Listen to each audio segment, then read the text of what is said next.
Good afternoon and welcome to the Ohio Department of Education Social Studies Meetup.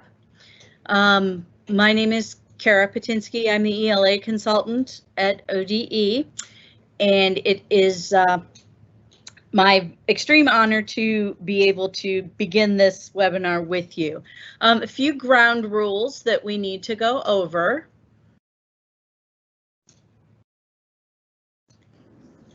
We're asking that you stay engaged.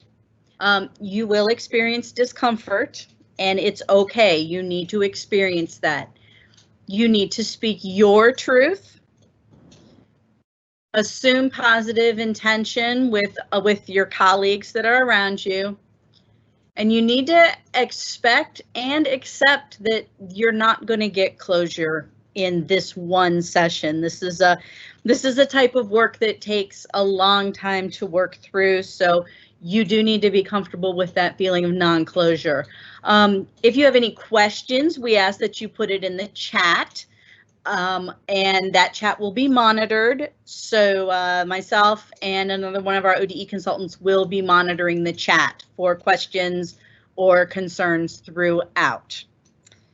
So I will be introducing our speaker for today. Dr. Cynthia Tyson comes to us from The Ohio State University, and this has been her life's work and her life's path. So today, this session will be teaching about racism, assembling a teacher's toolkit. We do have a previous session that Dr. Tyson did with us that will be available on ODE's website. So without any further ado, I will hand this over to Dr. Tyson. Thank you, and good afternoon to everyone who has joined us. We appreciate you being here and knowing that this hour of the day, there's a lot of other places and things you probably could be doing, but you're here, and for that we are grateful. Today's topic is teaching about racism, assembling a teacher's toolkit. And I want to start off by saying that this is not going to necessarily be an hour where you will walk away with everything you possibly need to be a great teacher on this topic of race or racism. This is not necessarily an add water and you've got all the best practices there. While I will share a couple of examples, a couple models, and a couple exemplars for you to take a look at, this is more about shifting and changing yourself as well as your students and even maybe sometimes the parents and community that you're working with to being more open, more responsive, so that your curriculum is relevant to the things that we see happening culturally today. So let's just jump right in. Here's a short outline for the three major topics that we will be discussing today. I'll start off with some developmental considerations. Then I'll share a framework to help teach about race, one that has been used by many educators and is now seen as a best practice, and give you some research and some things around that. And then teaching about race, a very concrete example using a piece of children's literature. So let's start off with developmental considerations. One of the things that we hear often, and I hear often in my work, is folks saying, well, you know, do children really think about race? Do they notice it? Are they too young? At what point should we have these conversations? And all the research supports that children do notice it, they think about it.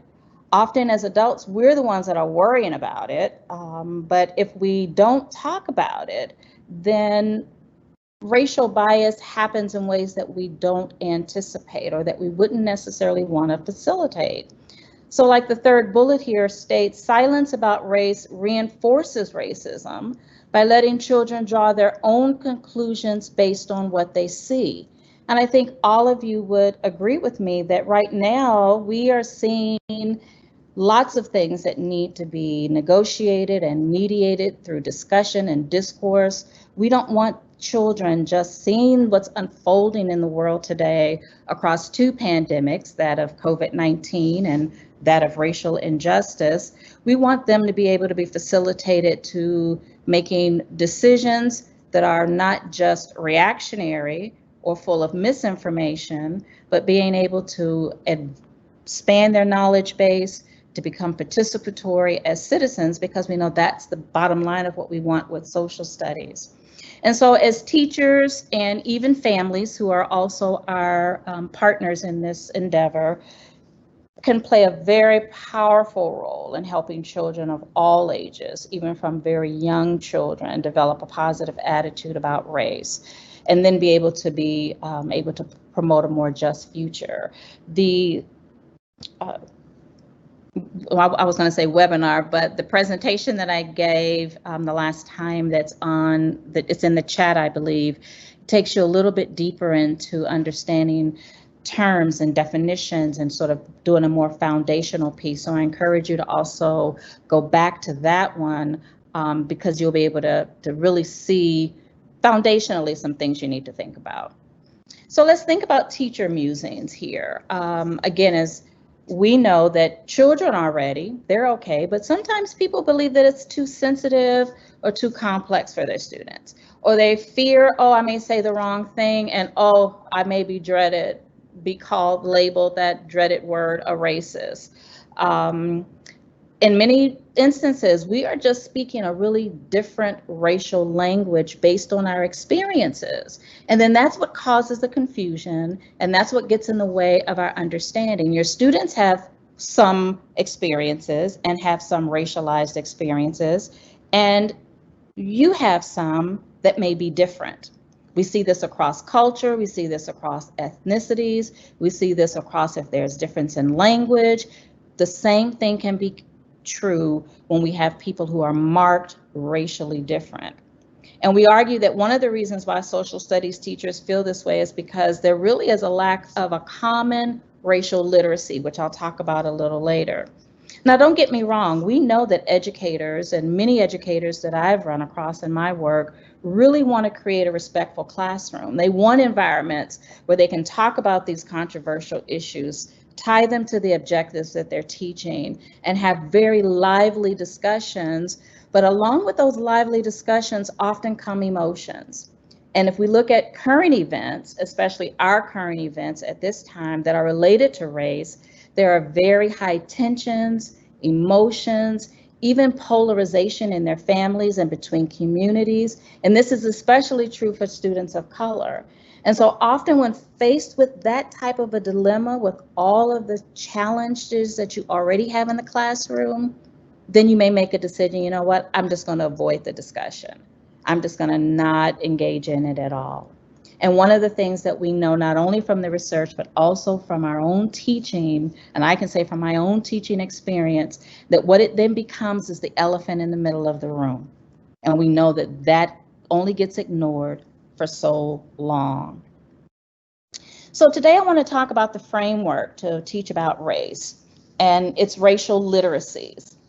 This has been in the literature some by multiple people. It's really about exploring race and other controversial issues in a civil and productive manner, which we'll talk about what that is, that really develops the students' racial literacies and equips them to be proactive citizens in a democratic society.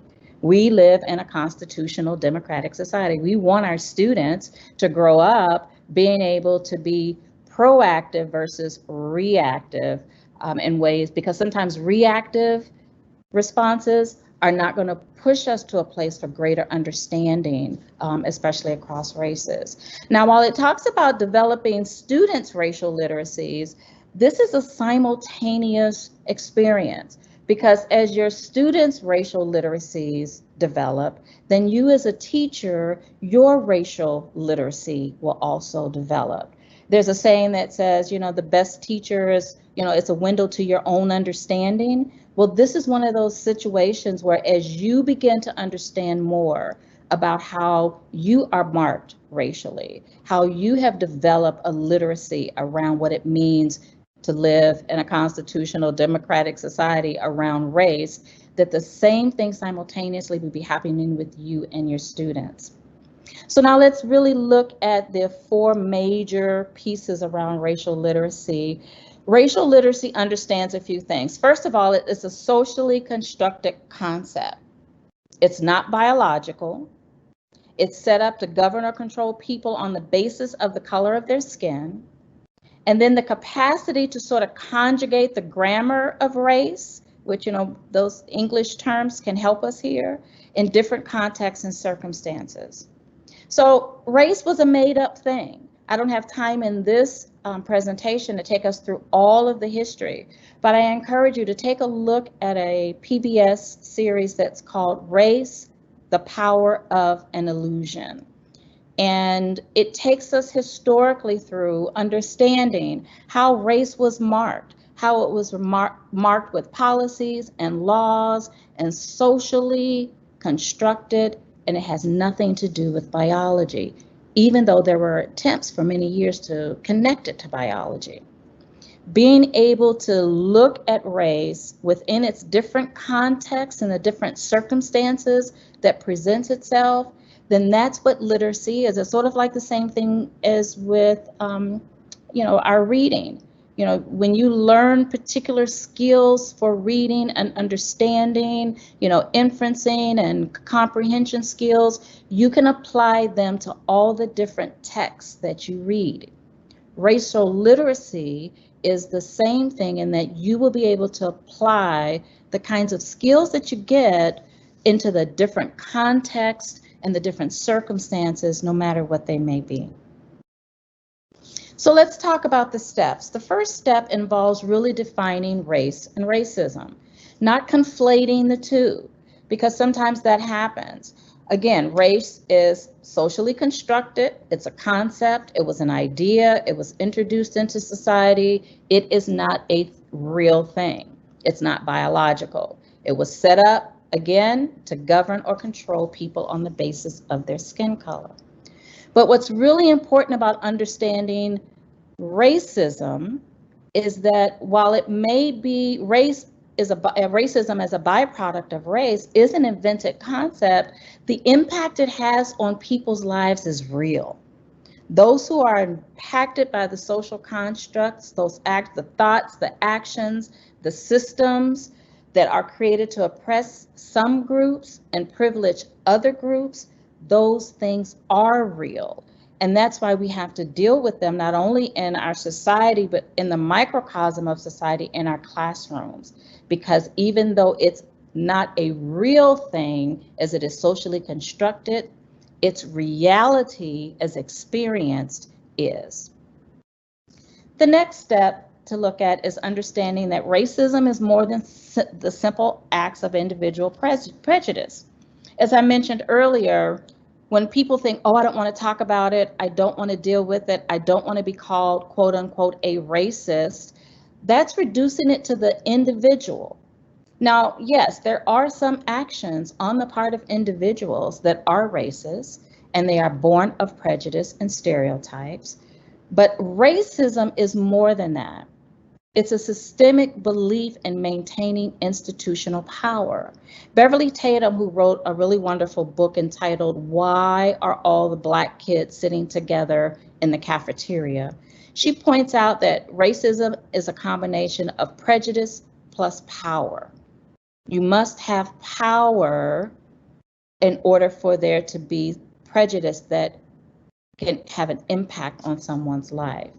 And so the key to racial literacy really rests in understanding that, having an awareness of that is just simply not individuals. So an example might be when people would say, well, there's a few bad apples, like when we talk about the police force.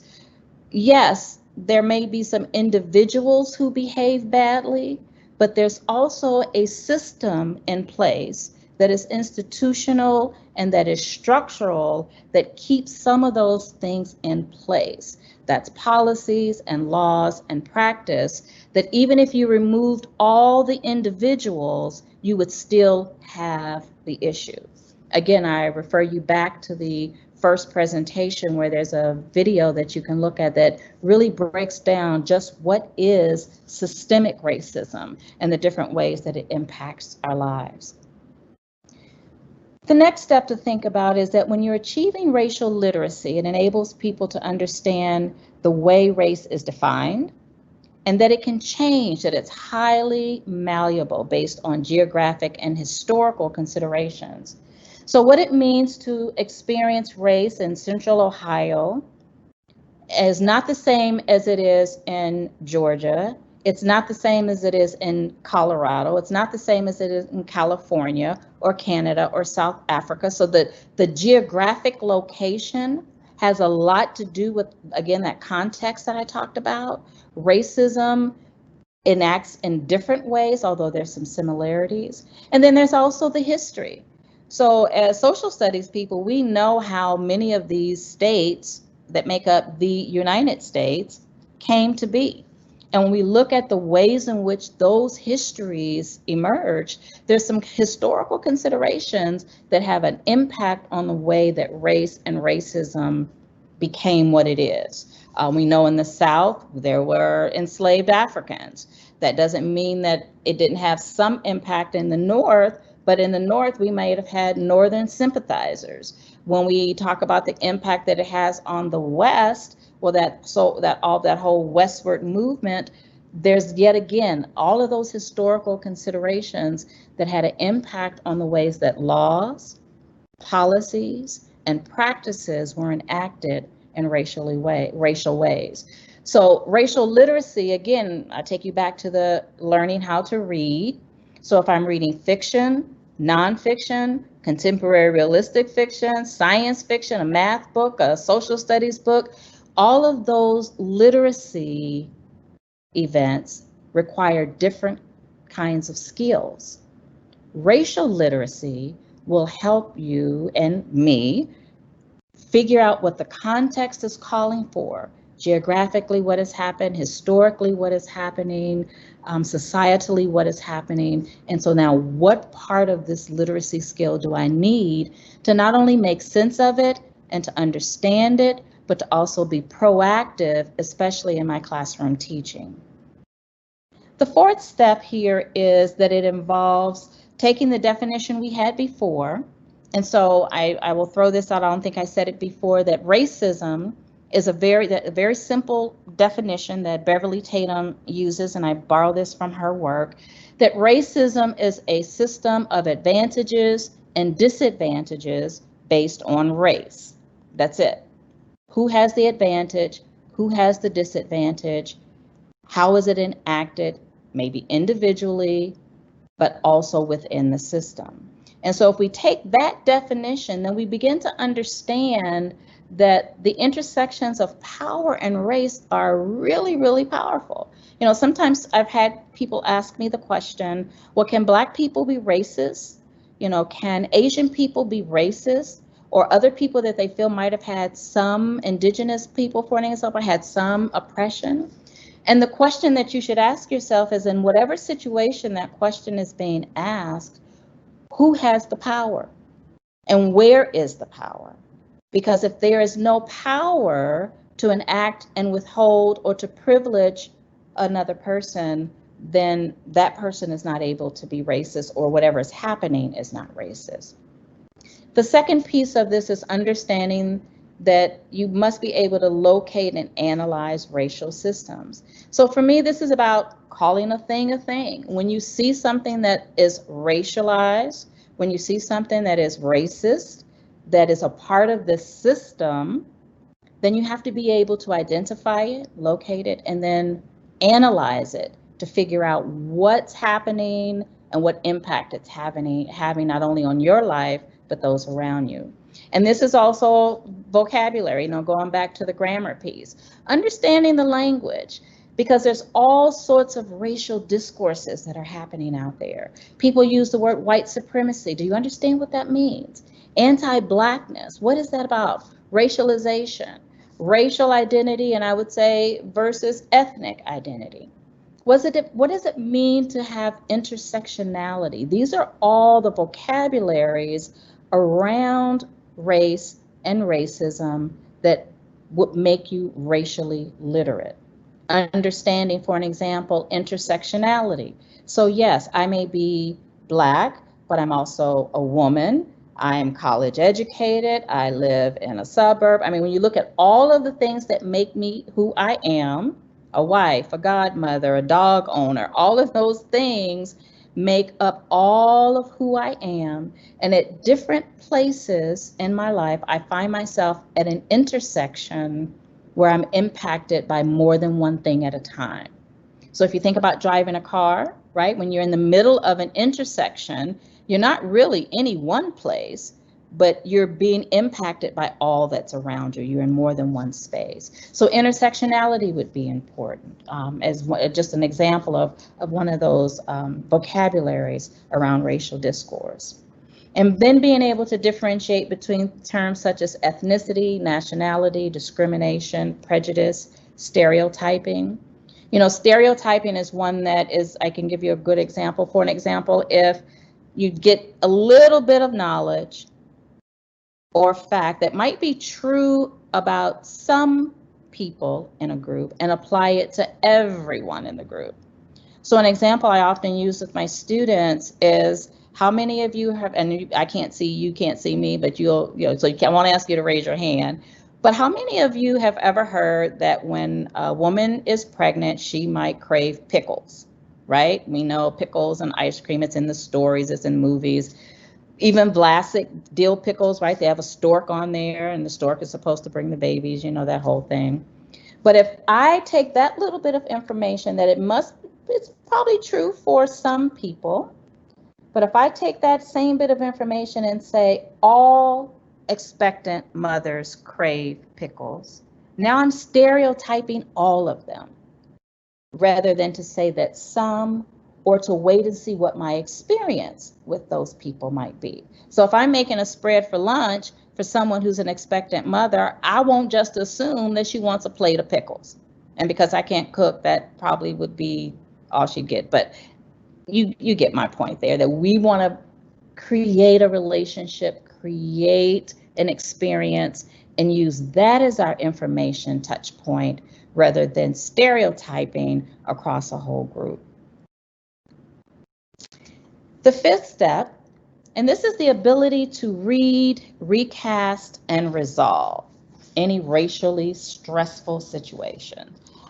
This whole idea that if students and teachers together can learn to see a racial moment, to see a racialized moment, to understand that, I'm looking at something that's happening here, and this could very well be because of my race or the student's race or whatever that marker might be, and I don't, whatever that might be. But when the next thing is to think about, okay, so then you recast it, do something about it, and then leave with a greater understanding of how complex it might be. Reading it, seeing it, knowing it, recasting it, asking yourself the questions, well, what's going on here? Who's benefiting from this? Who's privileged here? Who's advantaged? Who's disadvantaged? And in this really stressful situation, how can we leave with a better understanding? And I may not always resolve it. It may be that we walk away agreeing to disagree, but in that same time, we've been able to at least communicate to a place of mutual understanding. So let's talk about racial literacy for social studies teachers. And it really is going to involve the ability to understand and recognize how race connects to our curriculum, even when it's not explicit. Remembering that race always matters. And the reason why race always matters is because in these United States, the Constitution, the democracy on which we lay all of our foundation was built upon the whole system of chattel enslavement of Africans, the divestment of land and liberty for indigenous populations. So race is connected to everything even when we're not explicitly just teaching about enslavement or we're just teaching about the civil rights movement. It's a part of every part of our curriculum because it's just woven into the fabric of who we are. It also means that you want to implement the appropriate pedagogies for racial topics, which we'll talk about later. You can't just stand up one day and say, all right, I am going to use a KWL chart today and we're going to talk about race because that might not be the appropriate pedagogy for talking about racial topics, whatever that topic might be. It may mean that we need to engage some other pedagogy, some other strategies. When we think about a toolkit, and one of the reasons why I love the topic, the title of the talk, was because in a toolkit, you have all kinds of things and you don't decide what it is you're going to use and what you're going to need until you figure out the job. My dad used to always say, if you have the right tool for the job that you're doing, it makes the job easier. So if I was trying to take my shoe and hit a nail into the wall, he would say, a hammer would really be much better for that. And then you begin to learn, or screwdrivers is another one. Who knew there were like 25 different kinds of screwdrivers? But we learn that if we have the right tool, then it does make the job easier. The same thing is going to be true for racial literacy and discussion, teaching, and learning about racialized topics. If you have the right pedagogy, the right strategy, it's not going to be easy, but it will make it possible for you to have greater success, which again, the success is walking away with an understanding, not only for yourself, but also for your students, that then propels us to be proactive. And the last one is to exhibit action in a civilly responsible manner. Now, this is a tricky one because all the racial literacy folks in the literature talk about this whole idea that what does it mean to be civically responsible? What it means for me might not be the same thing it means for you. My action may not be an action that you would take, but what racial literacy allows us to do is it allows us to get the tools that we need so that we can have discourse, so that we can build understanding, so that we can have cross-community, cross-racial understanding in ways that allow us to live and breathe together, really respecting each other's humanity and respecting the fact that our civic responsible manners may look different, but we can respect each other even if it means we agree to disagree. So now topics around race and racism are controversial, point blank, period. They are. Again, back to this whole idea of having a common racial literacy and then the pedagogical tools that we need, because then we can bridge the racial languages for both students and teachers. And if often when we sometimes see where there's discord around having conversation around racialized topics, we think about this polarized place. And I always want to ask the question, what do I need to build the bridge? It doesn't mean necessarily that I want to get on the other side and be where you are, or that you want to come and be on the side that I am. But we want to build this bridge of understanding so that both students and teachers will be able to walk away, or I should say engage in the classroom feeling respected, feeling valued, feeling honored for who they are and what they believe. Because when that happens, then students will walk with you because they really will believe that you have their best interest at heart. That's across all curriculum and pedagogy, and especially when there's a difference between the racial marker of the student and the teacher. So let's talk about this racial framework. And this one I'm sharing was created by my very good friend LaGarrett King and Amanda Vickery, and their work, someone that they work, Caffrey, and they have an article that was a pathway to racial literacy. And they use this framework called Let's Act, which is love and listen, educate, talk, search, analyze, conclude, and take action. So listen, the L, you're going to listen to what their knowledge is. We always talk about that prior knowledge. This is a great place. If you're having a conversation about a racialized event, find out what the students know. Find out what they've experienced. You might want to do a survey or essays. Here's that KWL chart. I know some people love. I never was able to quite get that one going, but hopefully some of you out there have the expertise and have done well with it. The bottom line is you want to listen and hear what their experience and their knowledge is. The next one is educate. So we talked about a vocabulary activity, giving some background, using knowledge, newspapers, photographs, whatever you need to do, but get a common vocabulary around the topic. So if I say this person's a racist and my student colleague says this person's a racist, we need to have a conversation about what we mean by that, because we both might not mean the same thing. Talking, facilitating, and that should be an activity, so just pretend like that just spell checked itself and fixed it, that allows students to talk in small groups. Many of us do this all the time, allowing them to discuss those issues. But here's the key point, not forcing them to take a position, not forcing them to say, oh, this is, come out of this with your feet firmly planted on one side or another, which sometimes happens with debates in social studies. Search, and this is a search within themselves and within the world. So reflecting about what they think, what they feel, and this is where sometimes you tap into those emotions that can be scary, especially if the conversation gets very emotional. Students may exhibit some anger, they may exhibit all sorts of things, and that can be disconcerting when you're trying to maintain the control over a discussion. But sometimes you might want to just take a step back and let that go. You reflect why that's making you react that way. Help them do some searching and researching in that, and really put together a project that will help them to search for the answers to their questions, some solutions, and ways to stop whatever the problem is. And I'm going to give you an example of this in a little bit. Analyze. You can go deeper, and I always say children's literature is the very best way to do that.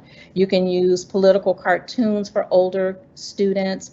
Role play is a good one, but you want to be careful with that, especially around racialized topics, because if you're not feeling 100% sure that how it's going to be perceived, not only by your students, but by their parents, the families, caregivers, and community, be careful about what you decide to role play.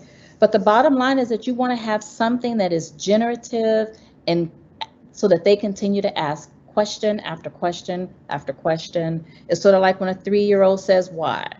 So, racialized experience, this happened in our community, this was the response, well, why?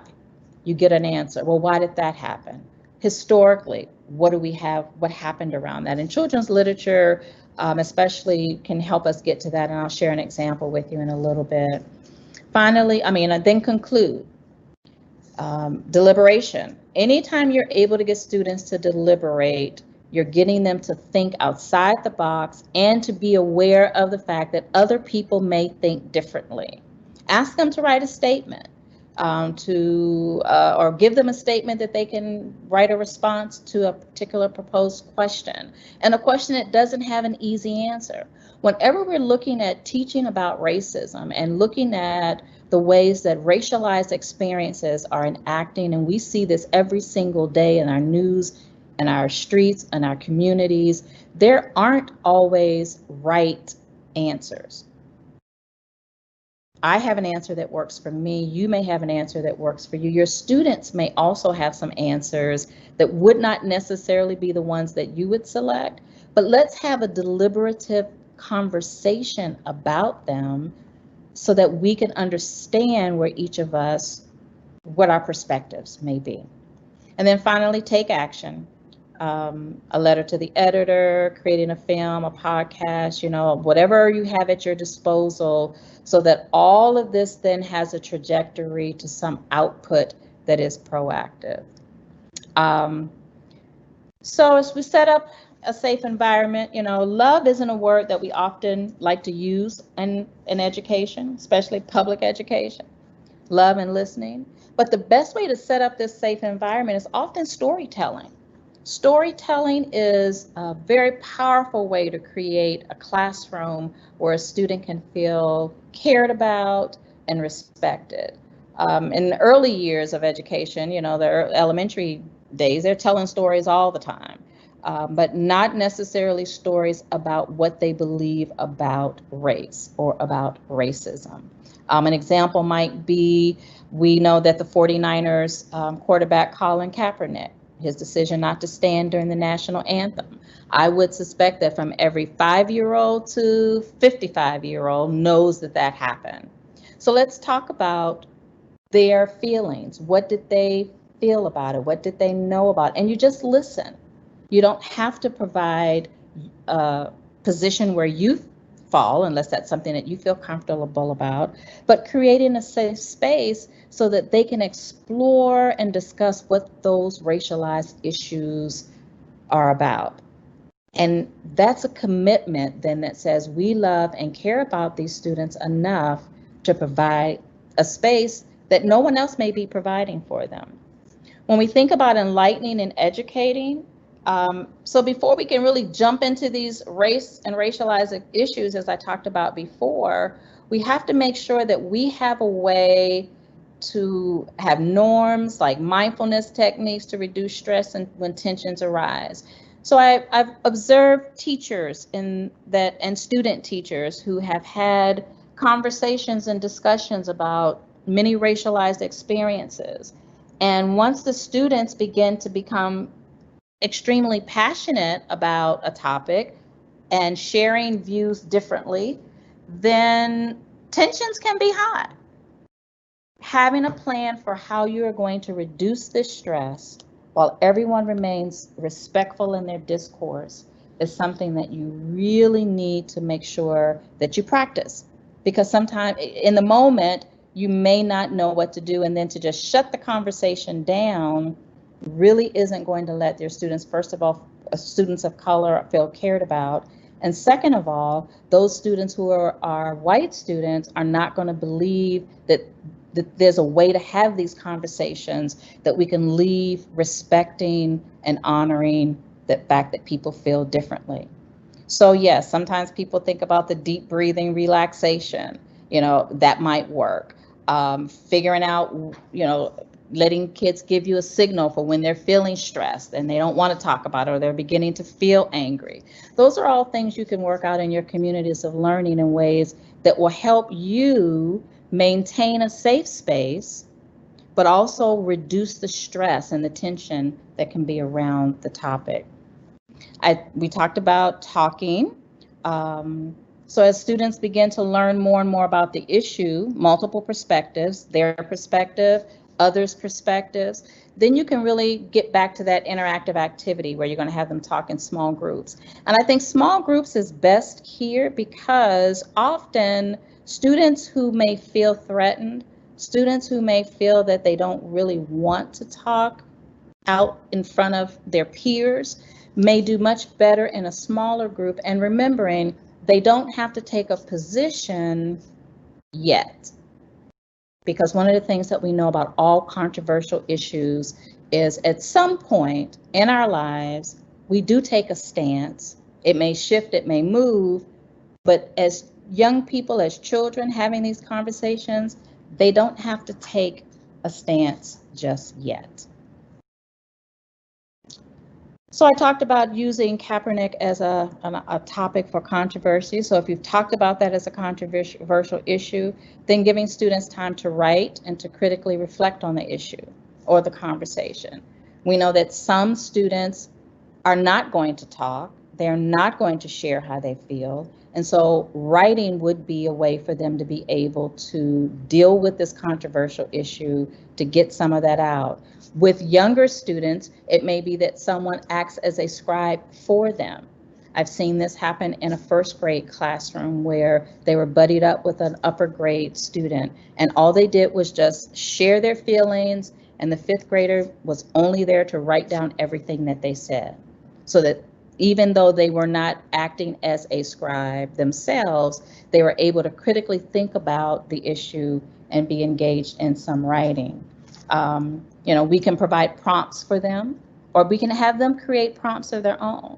The bottom line is we want to make sure that we've created a safe space, that we've engaged them in a way that they understand that they can talk and share what they feel, and that the result in their learning is really about them being critically reflective on the issue, because that's what's going to support their growth.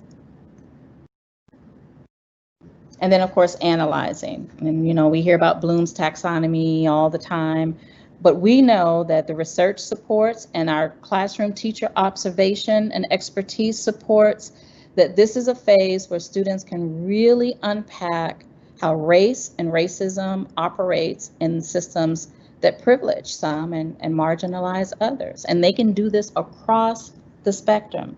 They can say that, well, for an example, going back to the example of Colin Kaepernick kneeling during the national anthem, well, that's what we see. That's the issue. But what else was happening? What else caused people to feel differently about this? What's going on behind the scenes in ways that help you get to the deeper issue? And so a book that I'd like to share that I think really helps us get to this is the book that's entitled Something Happened in Our Town. And I'm sorry that got cut off there, but there's the title for you. A Child's Story About Racial Injustice. The authors of this book dedicated it to families who have lost loved ones to racial injustice, and to those who are working for a future in which diversity is valued and celebrated. And they say this is for protectors, big and small. And so the book starts right off with a police shooting, and it starts off with like something bad happened in our town. It was on the news, on the TV, on the radio, the internet. The grown-ups didn't think the kids knew about it, but the kids in Miss Garcia's class heard some other kids talking about it, so they had questions. And so the book starts right off with something that is very much a part of our lived experience right now, a police shooting. It starts off with the perspective of the white family. So in our Let's Act, remember that whole idea about engaging and entertaining and getting multiple perspectives. And so we start off here with Emma, and she says, why did the police shoot that man? And her mother says it was a mistake. And the father says, yes, the police thought he had a gun, it was a mistake. And the sister, if you see in the far right-hand corner, says it wasn't a mistake. The cop shot him because he was Black.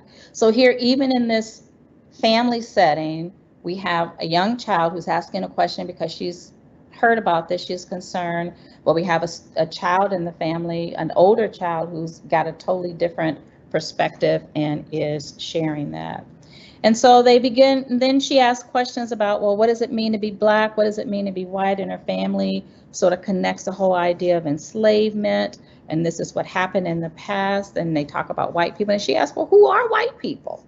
And then they share a little bit about that. And then I don't want to give away the whole story, but they are able to share from their perspective why we are in the position that we're in. And then we have the perspective of an African-American family. And this is helping kids see, okay, this is what's happening in this house, and this is what's happening over here. So this little boy just starts off by asking, can police go to jail? And his mother says, well, why do you ask? And is that white policeman who shot the Black man, will he go to jail? And the mom's response is, well, what he did was wrong. And so when we look at the depiction of the characters, for me, one of the things that's really important here is they look like kids. They don't look like little mini adults. They're asking very pointed questions that they would ask. And the father says, well, he won't go to jail. And he says, why not? Because cops stick up for each other. And then the little boy is still confused because he said, well, aren't some cops Black? And his older brother Malcolm is there as well. And he says, well, you're right, but they have a police officer who's a friend. There are many cops who are Black and white and make good choices, but you can't always depend on them to do what's right. But at the end of that conversation, his father says to him, well, you have power. And he says, yes, I have power and I'm smart. And his father says, you're right. And his mother says, and you can change people's hearts by sticking up for when someone is not treated fairly. And then he talks about how his brother then takes up for kids who are teased with that wore glasses. And then it takes us to the classroom, where there's a little boy named Omad who comes from a country far away. It doesn't say where, but he didn't know where to sit. It's his first day at school, and he's having some difficulty because he's learning English. And when he goes outside to play, the children play soccer, he's not chosen. And the children make fun of him. And then Emma and Josh act in a way, when we get to like that action to take action part, they think back to what it is that their parents said to them, and they then decide to take some action. And I won't spoil it for you. I want you to find this book and read to see exactly what they do. But this is a book that will allow you to sort of walk through all of those stages of the Let's Act. Because once you read it, and then you're able to listen to the students, you're able to engage them in conversation. You can ask the questions that they then can be deliberate about. They don't have to decide what was right or what was wrong necessarily. They can have that conversation all the way through to determining, as children or as young people, be they middle schoolers or high schoolers, they can take action. And everyone's action is going to be different based on what's developmentally appropriate for them. So when we get to the conclusion part, which is the deliberation, which I talked about, this is where, after really spending some time studying issues at depth, students can be given an opportunity to come up with some conclusions around what they believe, if they're in that space and they're ready to do so. But the discussion is really aimed at helping them to decide on a plan of action that will address whatever the problem is, versus personalizing it and thinking that, oh, well, this is about a person versus a systemic issue. So for an example, going back to what I saw another fourth grade teacher do around the question, should Colin Kaepernick and other players who kneel during the national anthem be penalized for kneeling? We know that people have lots of feelings about that on one side or another, but understanding that, they can present what they think and what they feel about that as a racialized experience, or what it's like for those who are on the other side, who are saying this is not about race, this is about another issue, about nationality, about standing up for the nation, for the flag. And having them determine where they might want to be. And maybe, depending on your students, you would need to know this about your group, take a vote and see what the vote comes out to be. And even if a group of students think differently, a minority of those folks think differently, this is where, as social studies folks, we can say, well, in democracies, a small group, a minority group of people can really work hard to take on an action that they don't believe is correct. And deliberation helps them understand how that can happen. Which takes me to my last one, taking action.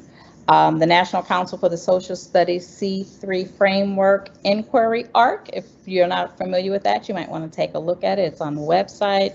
But it gives you ways to have these conversations so that they can understand that being a citizen in a democratic society gives us ways in which we can redress not only our grievances, but we can also be engaged in action so that we can have make decisions to do things for the greater good. And yes, and then students can outline what those actions would be that would support whatever their conclusions would be. And so I wanted to share this. This was used by a fourth grade teacher, and she shared across this timeline. Of course, we know timeline is not only social studies, but also mathematics. But she asked her students to take a look at these pictures, and let's have a conversation about athletes and protest. And she taught them about Muhammad Ali, who in 1967 protested going into the Vietnam War as a conscientious objector. And then she talked about John Carlos and Tommy Smith, who, once they received their Olympic medal in 1968, raised the Black Power sign. And then in 2016, Colin Kaepernick as a quarterback opting to kneel during the national anthem. And then just asking the question, what led these athletes to act? What led them to make this decision? And do the athletes have a moral obligation and a right to engage in such protests? And the students begin to share their thoughts.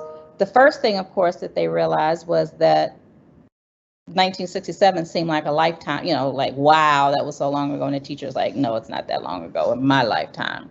But we can see across this timeline that protesting and asking for redress of a grievance with athletes is not something new.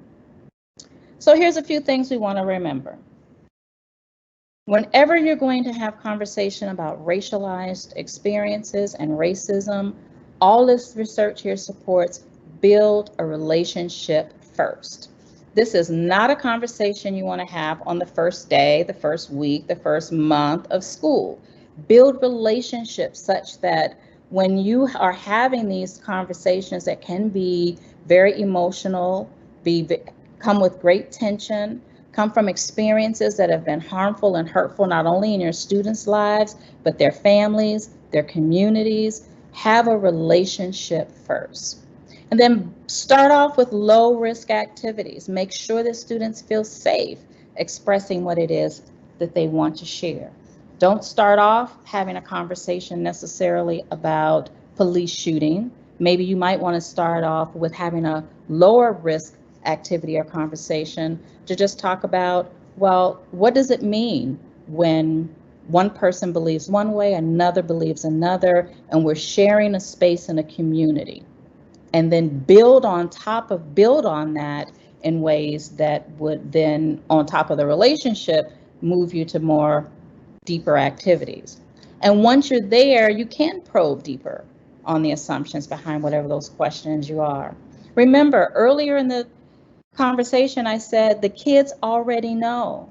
The kids know about it. They're talking about it. They have thoughts and feelings about it. The book, Something Happened in Our Town, started off with the kids saying, we heard about this and we were talking about it in school, even though they had not talked about it with their parents yet.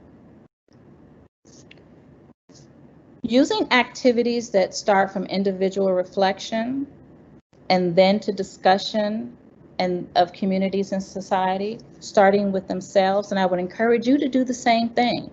Understand from your individual standpoint, how are you feeling about these things? What is your stance on these things? How are you responding to the racialized experiences of others that you see in the media, friends that you might have, family members, or even your own experiences? Understanding what it individually for you is like will help you understand what it's like for your students and providing that space.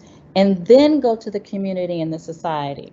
We know that's a natural social studies progression. Start with families, the student, the child, their families, then their communities, then the state, then the nation, just like that sphere of influence as it moves out. Moving from a more concrete to a more abstract. What are they thinking and feeling and seeing? To then in the society, how is this racial oppression exemplifying itself? What is it rooted in? Where does it come from?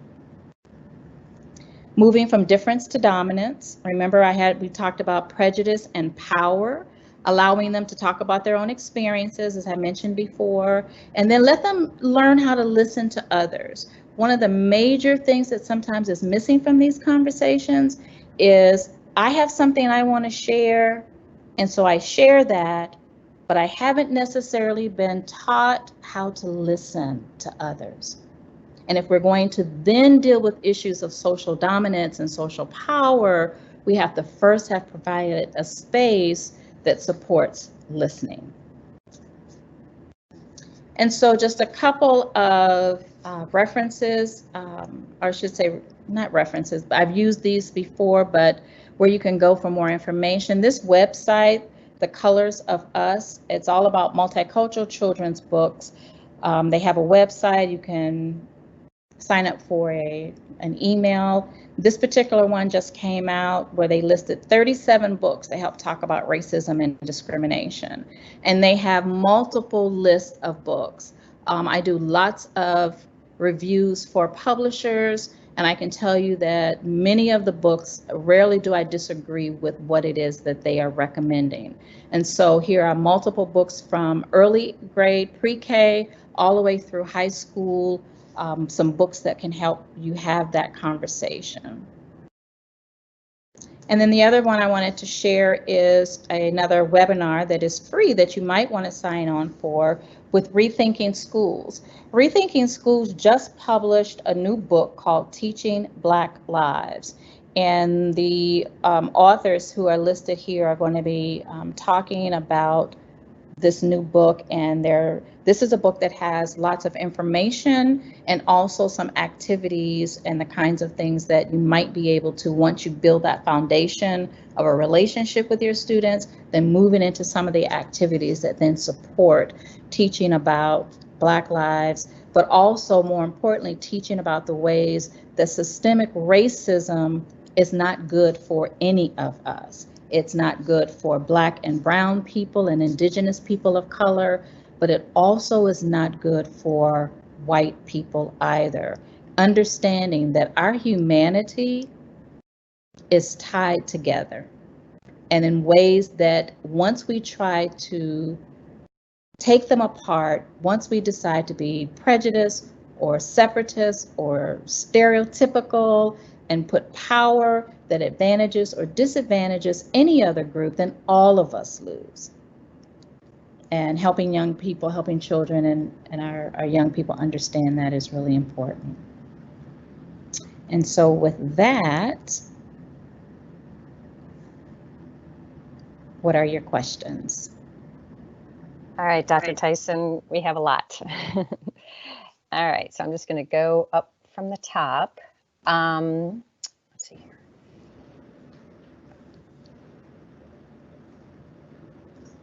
Do you have, some people have been sharing in the chat box some sample lessons. Do you have any other ones that you recommend? I know you recommended some good books. Do you have any sample lessons also that you would recommend? There aren't many lessons that I would recommend, because if you remember at the very beginning, I think lessons can often become recipes that we use that we don't put in the work that we need first. I think that if you build the relationships with your students, you do the work around doing your research and understanding and doing the research with your students as well around particular topics, learning from them. Remember, these kids don't come to us blank slates. I mean, we've heard that many, many times, but sometimes when we're talking about teaching about race and racism, we almost want to pretend as if they're not coming with some experiences. I learned about race and racism when I was 4 years old, visiting my grandmother in Birmingham, Alabama. So I've had a long lifetime and long history of learning about race and racism and the impact that it has on lives. So if I show up as a first grader in your classroom, a second grader, I have a lot that I can bring to the table so that we can begin the discussion. And I think the lessons themselves will come from the pedagogies and the skills and the things that you already know. Like I said, you have a toolbox already of lots of strategies for how to teach. What we need is to be able to pull out of that the things that will support our teaching about race and racism, which, as I said, can be controversial, but it's not impossible. So that being said, I think that Rethinking Schools has on their website many, many lessons. Teaching Tolerance is another website I will encourage you to take a look at.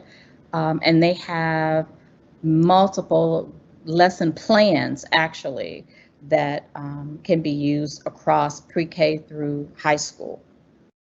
Wonderful, thank you.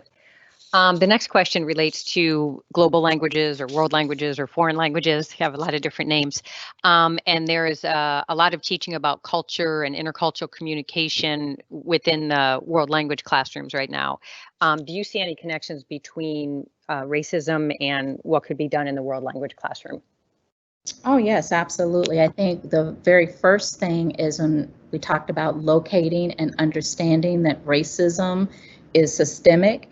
Racism is all over the globe. The United States of America does not have, is not the only place where racism is happening.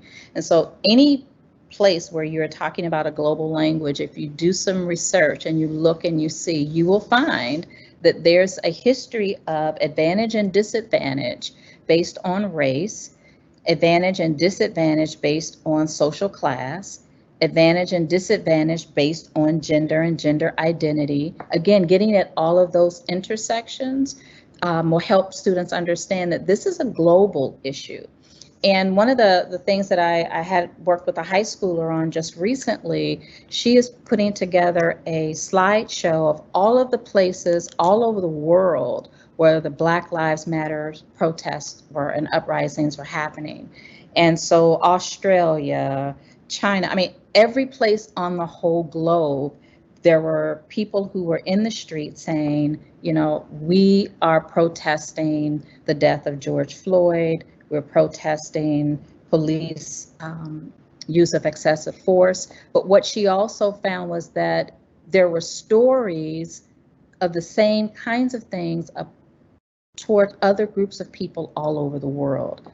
And racism then has unfortunately become a part of many societies and is enacted in ways that in all parts of the globe. And I think that would be a really exciting thing for students to take a look at.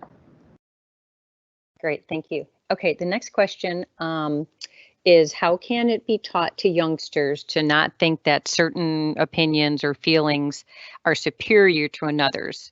For instance, people often stick tightly to their convictions and give them greater value over others' opinions. And so, and this comes from a high school teacher, asks, how can I be assured that my students will walk away from a class deliberation having grown in their capacity to listen authentically to others' ideas?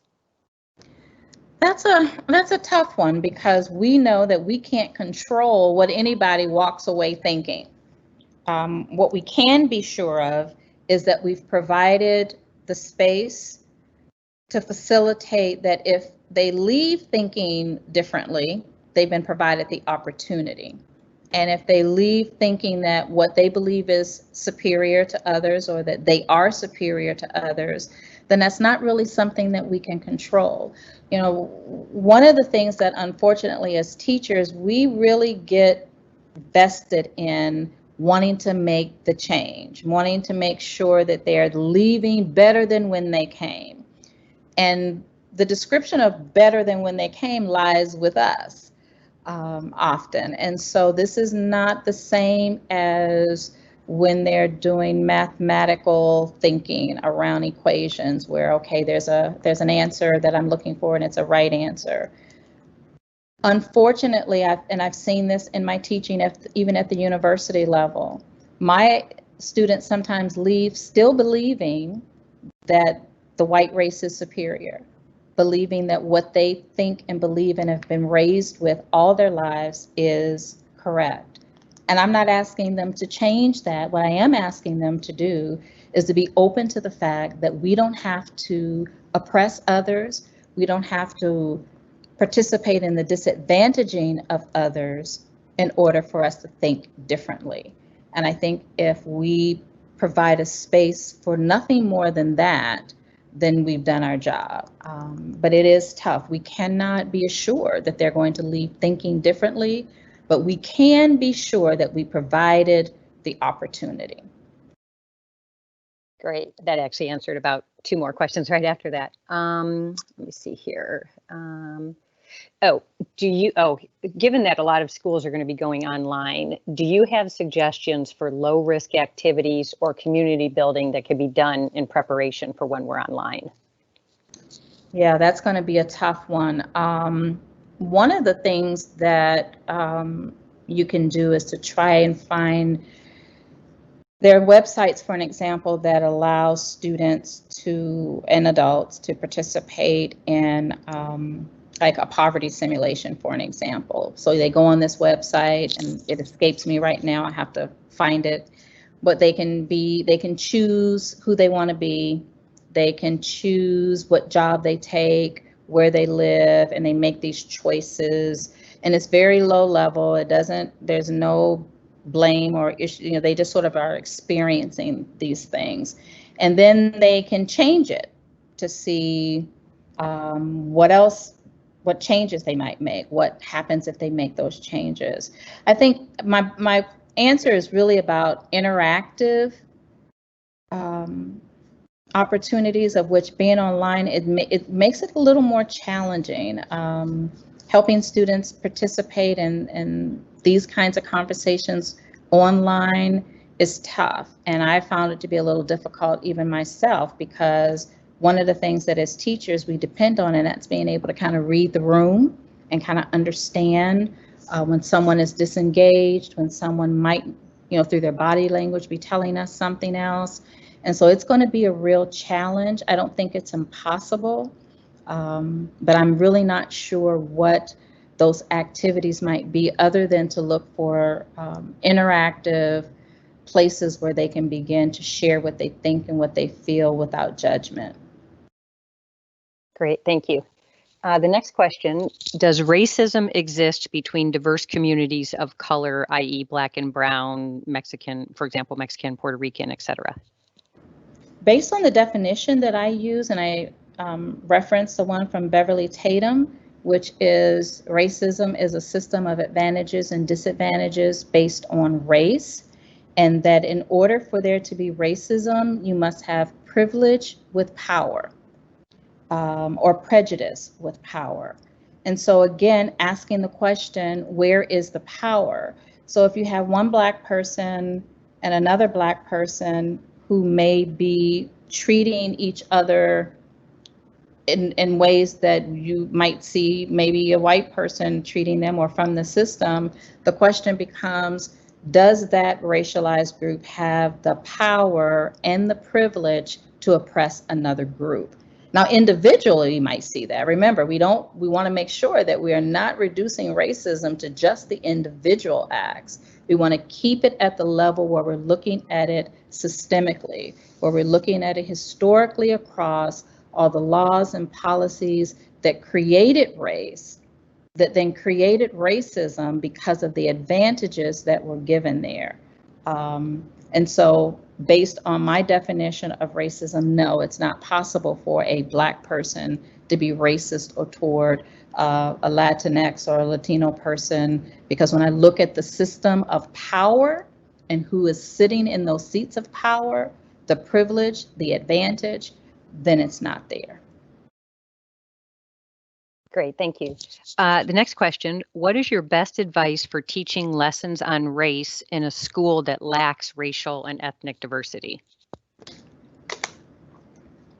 Well, you don't need racial diversity to teach these lessons, just like we are living in a society right now where the experiences of those who are living racialized experiences is coming right into our living rooms. So no one is being untouched by the things that we're seeing. The uprisings all across the nation, all across the globe. You can talk to a 5 or 6 year old and they can tell you what happened to George Floyd. You can talk to them about Colin Kaepernick and they can tell you that it's about, you know, what it's about. And so you don't need to have any of, you know, sometimes people think, well, I only need like multicultural books because I've got multicultural kids or diverse kids in my classroom. I would strongly suggest that because there is no diversity across race, that you are homogeneous around race, that is even more important that you provide these opportunities to have these conversations, because we are living in a systemic society for which white skin privilege is where lots of the oppression and the racism comes from. That doesn't mean that these are individuals, hear me now, that are doing these things, but there's a system in place that supports the ways in which oppression rolls out. And so I would suggest that they need to have the conversation even more so, because many times I've had colleagues say to me, once I stopped and looked around my life, I realized that I can go to work and be around some diversity. But once I come home, where I live, where I shop, where I go to church, and of course, we're not doing a lot of those things now, but there were no diverse people around. And so the question is, where will those children have the opportunity to talk about those issues and talk about the ways that they see things playing out in other people's lives? And especially since they themselves one day may be in a position to enact some change. Great, thank you. Another teacher was talking about how he or she loves the book recommendations, and they tried teaching The Hate You Give at high school and had a parent complain, and it went all the way to the board meeting. How do you advise teachers to defend these choices as relevant to parents and to the community? Well, the thing that I always teach my student teachers is something that I learned from my teaching mentors over the years, is make sure that everything is tied to standards and objectives. And you all know that. So you determine what it is that you're teaching through whatever it is that you, in this case, The Hate You Give, and tie it to those objectives. If we look at our social studies standards, there's something in there for all of this, and we can tie that. The second thing is, if you find that you're going to be using something that could be controversial to parents or caregivers, or something that may be controversial and cause high tension and some emotional response from your students, is to let your parents know ahead of time. Let your administrator know, let the parents know ahead of time, I'm going to be teaching this, and this is what, this is how it's going to happen, and these are the objectives that I'm teaching, and that there may be some materials that people would not determine are suitable for their child. But as long as you have administrative support to move forward, then you move forward and you teach it. I will not sit here and pretend that if you don't have administrative support that you should move forward, because we all know that there are real consequences to that. And so all of us have to choose for ourselves, which is why when I started off, I talked about racial literacy for the teacher and for the student. Where are you in this journey? My grandmother used to always say, is this the hill on which you wish to die, or do you plan to live to fight another day? So there are times when, even as a classroom teacher, I might have decided, this is not going to be worth the battle because I've got some other things that I want to do. But I was always able to support whatever I did with the standards in the curriculum.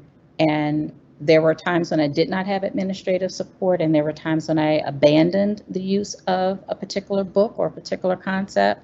And there were other times where I had administrative support, and then parents were just given the option that then your child can read something else.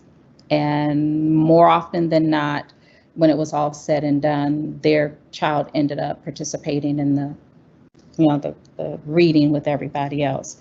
But that's a real dilemma that you have to choose based on, again, the context. Remember, racial literacy is about applying those skills to whatever the context and the circumstance may be. And you know what that will be best for your district. Great. And I'm glad to hear you address the standards, because that was another question that came up. So your comment that this is all in the standards answers another question. Thank you. Here's one that's a little bit outside of school.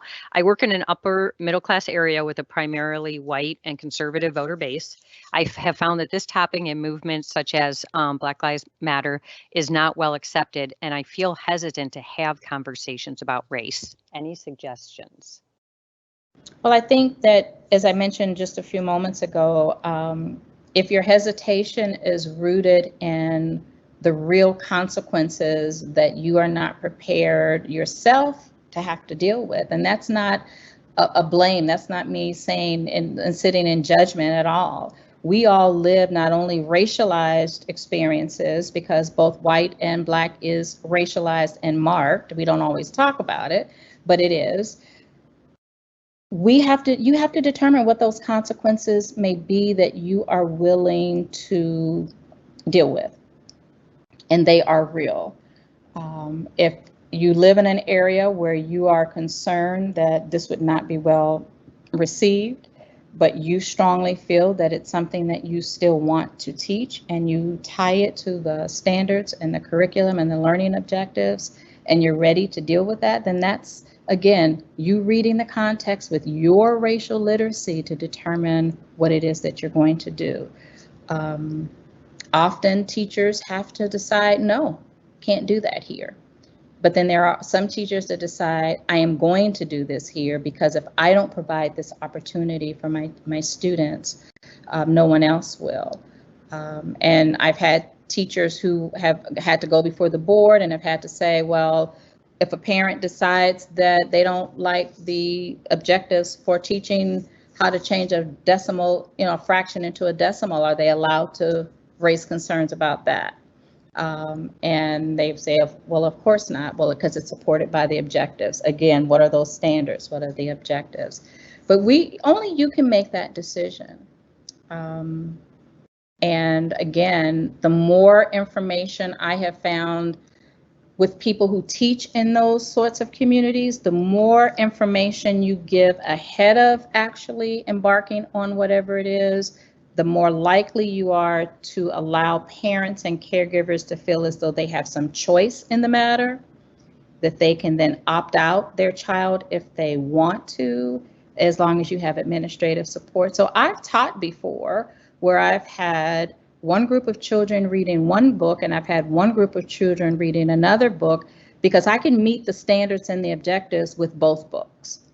This particular group, though, would have a different kind of discussion versus the other group. We found this, for an example, when sex education became a part of the curriculum in the 4th grade. I remember parents who were saying, no, no, no, not going to sign on for that. And other parents who said, yeah, sure, I want my child to have those conversations. So it can be tricky, but it really depends on your stance. And without judgment, you have to, know that you have to make that decision. Great, thank you. Those are very practical, hands-on answers. Thank you. Next one's a little bit long, but it has some context. I've been thinking about bringing a book like All American Boys to my ELA classroom. However, I've been reading White Fragility, which points out that a lot of authors of color are presented as having a racial agenda, whereas white authors are presented as the norm. I worry that I would be doing that. And I also worry it would encourage my students to continue using the definition of racism as individual acts instead of systemic. What is your opinion on using literature with racial agendas in the classroom?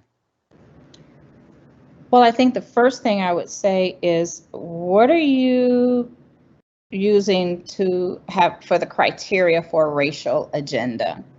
And you're absolutely right. If students are reading a coming of age story where the protagonist is a white male and dealing with all sorts of issues around that, no one says that that's a white agenda. But if you have a Black protagonist who's male, who is dealing with all of these issues and also dealing with race, which is a part of that reality, then people will call that a racial agenda. And so again, I ask, what is the criteria for determining if a book has a race agenda, or does the book itself just include race because it is a marker of the protagonist that becomes a part of that lived experience? And I think that really kind of boils it down to the making whatever that choice is. Again, books for some reason get people really upset, especially if they believe that it is propaganda and it has an agenda. And I sometimes get this even in my university classes where students will say, well, this is trying to indoctrinate me to believe about multiculturalism or diversity. And my objective is for you to be able to do X, Y, and Z. No one is telling me how to get that done. And so my academic freedom allows me to use the materials to meet the objective. Now, yes, I'm doing adult education, so that's very different. I would say that you want your students to have as wide of an experience as our society represents. If someone calls that a racialized agenda or a race agenda, then so be it.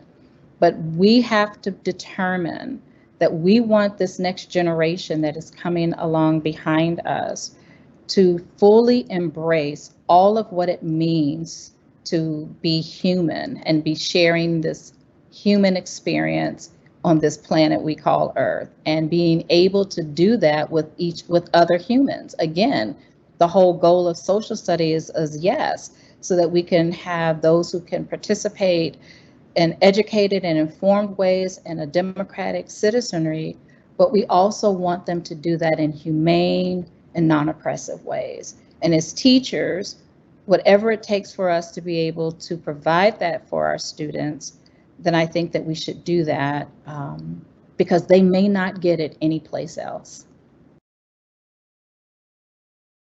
Wonderful, thank you. Here's another question. I teach in a predominantly white school. When I teach the civil rights movement or the Civil War, the eyes of my white students always go to the students of color in the room. And I can tell at times it has caused them to feel uncomfortable or on the spot. How do you recommend navigating that? That's, excuse me, that's really a great question. I think that what you have to do is set it up in ways that before you get to that other situations. So bringing up something that would cause your students to look at kids who are tall, or kids who are short, or kids who have long hair or short hair. You know, putting other kinds of experiences in there so that when you get to something like teaching civil rights in the Civil War, it isn't now we just are going to look at these students who are Black and brown to give us those answers. This can happen, and I've experienced it my whole life in classes where, you know, teachers would look at me and say, oh, well, you tell us about X, Y, and Z, or expect me to be the expert on whatever it is, and I'm not. But if you have built the relationships in ways that help before you get there, that should be helpful, you know. So if you are to say, you know, as I said, something that's about height, and then somebody with kids, because this is what young people do across all ages, they'll say, well, so and so, you're tall. Tell us about. No, we're not going to do that because he can't speak for all tall people. Or, you know, should we expect that these girls in our classroom can speak for all the girls in our school, or all 10-year-olds or all 15-year-olds, so that we sort of begin to unpack that across other experiences and other markers, so that when we get to something like race, then we have learned how to unpack that and not just be looking at those who are raced in our classrooms.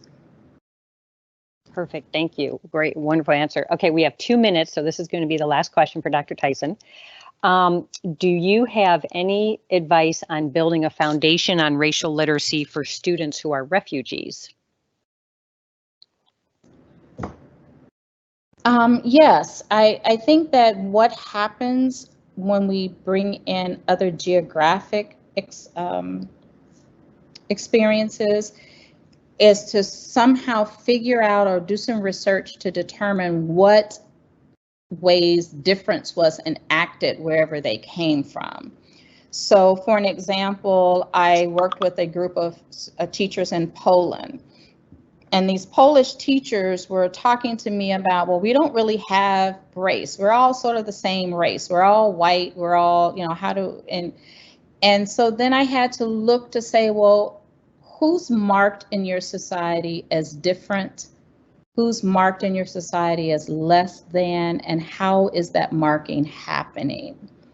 And the teacher shared, it was interesting because they immediately would say, oh, the Roma or the Gypsies. And they began to talk about how that was enacted in their lived experiences and in their communities. And so I have found the same thing to be true in Columbus. I've worked with teachers who had Somali students, and we talked about, let's talk about how difference was enacted in ways that was oppressive, that was exclusionary, that may have even been violent because that may have been their experience. And then let's talk about how the system supported that.